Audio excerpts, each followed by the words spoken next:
હાલો, તો હું અને પલકના પપ્પા બંને જઈએ છીએ બજારમાં. આ સાયકલ કે દિવસની પડી છે તો દુકાનવાળાને મેં કીધું દેખાડી દઉં લે તો. પણ દુકાનવાળાએ તો પહેલાં કીધું હતું નવી લીધી ત્યારે, પણ જો બજારમાં અહીંયા અંધારું થઈ ગયું છે.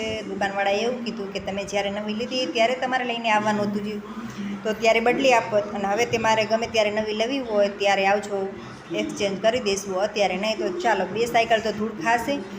તો ચાલો, નવરાત્રિની ચાલુ થવાની છે તો તમને ચણિયા ચોળી દેખાડું. તો જો કેવી મસ્ત મસ્ત ચણિયા ચોળીઓ છે, જોઈ તમે. તો જો ચણિયા ચોળીના બધી નવરાત્રિની બધી વસ્તુઓ છે. તો મેં તો મારા માટે તો લઈ લીધી છે, પણ પલક માટે બાકી હતી લેવાની. તો આ બેનને મેં જોયા તો મને એમ થયું લાવ ને પલક માટે પણ લઈ લઉં. તો મારા માટે વ્હાઈટ લીધી છે, તો મને એમ થયું પલક માટે વ્હાઈટ જ લઉં, કેમ કે બેમાંથી કરીને મેચિંગ થાય ને, કપડાં મેચિંગ કરવા છે.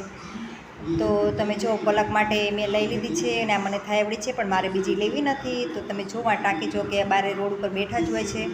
ચણિયાચોળીવાળા બહુ સસ્તા ભાવમાં દે છે ચણિયાચોળી. તમારે જો કોઈને લેવું હોય તો આવજો. તો ચાલો, ચણિયાચોળી લઈને પહોંચી ગયા છીએ અમે સ્માર્ટ બજારવાળા રોડે. તો તમે જુઓ, બહારથી સ્માર્ટ બજારનો કંઈક આવો જ નજારો લાગે છે, પણ અંદર તો મેં જોયું નથી કોઈ દિવસ.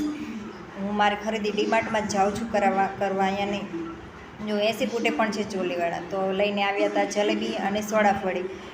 તો જલેબી અને સોડાફળી જેને ખાવી હોય તે આવી જાઓ ફટાફટ.